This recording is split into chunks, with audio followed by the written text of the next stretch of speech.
Now, on the claim by the exams watchdog Ofqual that this summer's dispute over GCSE English results in England was caused by teachers being overgenerous in their marking of coursework. Teaching unions have reacted angrily to the allegation, saying teachers should not be made scapegoats about what happened. Well, let's get more on this and speak to Michael Barry in central London. He's principal of St Matthew Academy in south east London. Also joining me, Chris McGovern, chairman of the pressure group, the Campaign for Real Education, and he joins us from Murcia in southeastern Spain on Skype. Michael Barry, the teachers have been bending the rules on this one. How do you feel about that? No, they haven't. At St Matthew Academy in Blackheath, we were very pleased with our results this year. We got 90% 5A to Cs, and that was sticking within the rules. Now, we moderate controlled assessment in English internally, but we also have our assessment moderated externally by the exam board. Copies of what we've marked and the way we've marked it is looked at by the exam board, and I've got a letter from them saying that our marking was accurate. OK, so if St Matthew Academy didn't do it, do you know of other schools that did? If a school was found to be marking over generously, it would have been identified during moderation. And when that happens, and sometimes it does happen, what happens to that school is the marks are brought down because the teachers were over generous. The other way round is true as well. If a school is marking too hardly and in the moderation that's spotted, then the marks are adjusted upwards. But aren't these unusual or different circumstances, given what's happened earlier this year? Well, interestingly, this is a different circumstance, because never before have the grade boundaries been changed in such a way that they have this year. Let me explain. In January, you needed 55 raw marks out of 96 for controlled assessment to get a C. 6 months later, in June, you needed 65 marks out of 96 raw marks to get a C. That's a 10-mark change. That's never happened before, and to do it within year without warning anybody is wrong. Chris McGovern, Michael Barry denies doing anything like this and has documentation to prove that. I mean, do you think it is widespread in other schools? Do you think Ofqual's allegations or accusations are correct? I think they probably are correct. I've no reason to doubt what Ofqual are saying. You know, I'm amazed actually to hear Michael talking like this. We've had 25 years during which the exam regulator has not done its job. That's led to 24 years of grade inflation. So the exam has lost all credibility. This time, Ofqual, for the first time, has tried to put things right. And for the first time, teachers and the education establishment are starting to wail and to complain. Why were they silent for the previous 24 years when we had this huge grade inflation? It's hypocrisy, and it's awful to hear. Michael Barry? Well, let me pick up that word hypocrisy. Instead of Ofqual looking at other people and blaming them, I'm very disappointed today that they didn't take responsibility for what they did 2 weeks before the grades came out in asking the exam boards to change the grade boundaries. The reason for that is there was going to be an 8% increase in the C grades. Why? Because we've got a lot better at what we do. We work very hard in our school, and I know other people work hard in their schools to ensure that children fulfil their potential. OK, Chris McGovern, I'll come back to you in a moment, but what about the fact that teachers at the moment are marking 3/5 of English GCSE? Well, the problem here is that, of course, as Ofqual have shown, they've spoken to teachers. There is a lot of cheating, fiddling and nannying going on. The exam has lost all credibility.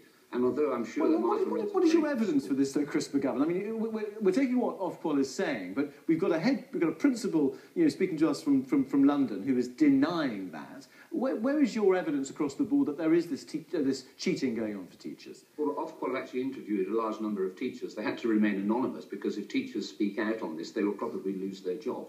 So they've remained anonymous, but I've no reason to think that Ofqual are actually making this up. They have quoted from teachers who have said that this is a nonsense, that it is a cheating, it is in fact unfair, it is in fact fiddling, and it's nannying, and they're giving children the chance to resit coursework and so forth. So I think, I don't defend Ofqual. I think they've handled it really badly by changing those grades late on. But the problem is Ofqual have been failing for 25 years, or Ofqual and its predecessors. Okay. Yeah, sorry, you made that point. Michael Barry, I mean, isn't that the problem, though, that with 3/5 of the coursework being marked by teachers, there's always going to be there's a chance, there's a risk that teachers might bring up a pupil who perhaps they think should have done better than they did on the actual day? Well, not necessarily. I mean, in actual fact, I think sometimes, I mean, for me, when I first started teaching as a PE teacher and I was assessing PE work, if I was debating whether it should be a 6 or a 7 out of 10, I would go, oh, I better call it a 6 because, the moderator, I don't want them to think that I'm being over-generous. Then I had a very good conversation with a moderator who was watching this going on, and he said, Michael, you need to look at the grade criteria and match what you think fits that grade criteria. And that's what we do. In English, we looked at the grade criteria and we matched the assessment to that. We checked it internally, it was checked externally, and the cheating that Chris just spoke of. If, say, in sport, somebody is found cheating, to be taking drugs, that person is dealt with. You don't suddenly start taking medals off everybody just because you find 1 or 2 athletes cheating, and you don't say, well, everybody's cheating. And that's what's happened in this report. Well, also, isn't the problem here that cheating is a very loaded word? Actually, teachers of nudging or helping or just moving things along in a slightly better direction for the pupils perhaps isn't how some people would describe it as cheating. Do you accept that, Chris? Look, the problem is here, we've mentioned the sporting analogy. If Usain Bolt ran the 100 metres in 3 seconds, you'd think there's something wrong. Well, that's what's happening in GCSE. There's been a 60% improvement in the A to C grades.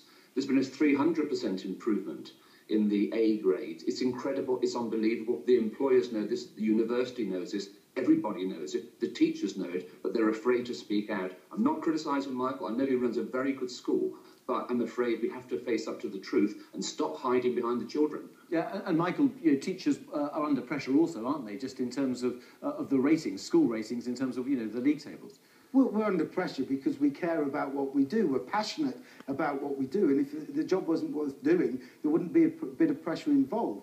But, I mean, let's look again at sport. In the Olympics this year, we got more gold medals than we ever got before.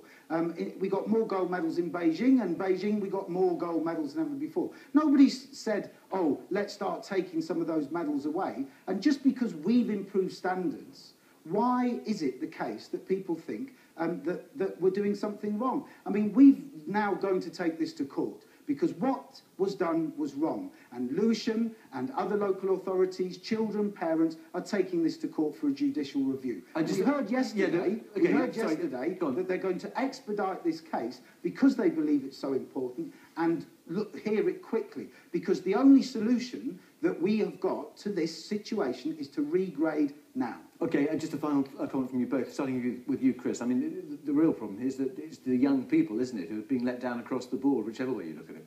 They have been let down, and I say a plague on both of their houses, both Ofqual and indeed the teachers in this case. I think both sides have let the children down. They shouldn't be hiding behind the children and pretending that they're just trying to do the best. Standards have not risen. It's completely obvious. The universities know it. The employers know it. We're falling in international league tables. It's not a good situation, and we're going to address that. And just a final thought from you, Michael Barry, on that, about children being let down, caught between this. Children have been let down by adults, not teachers. It's the people in Ofqual, I believe, that have let children down, and they failed to take the opportunity to take responsibility and started pointing fingers today at others. Regrading the GCSE results, like Wales did, is the only solution to this, and we will play it out in court. And I have faith that a judge will see what's gone on and say so. All right, Michael Barry and Chris McGovern, thank you both very much indeed for joining us this evening.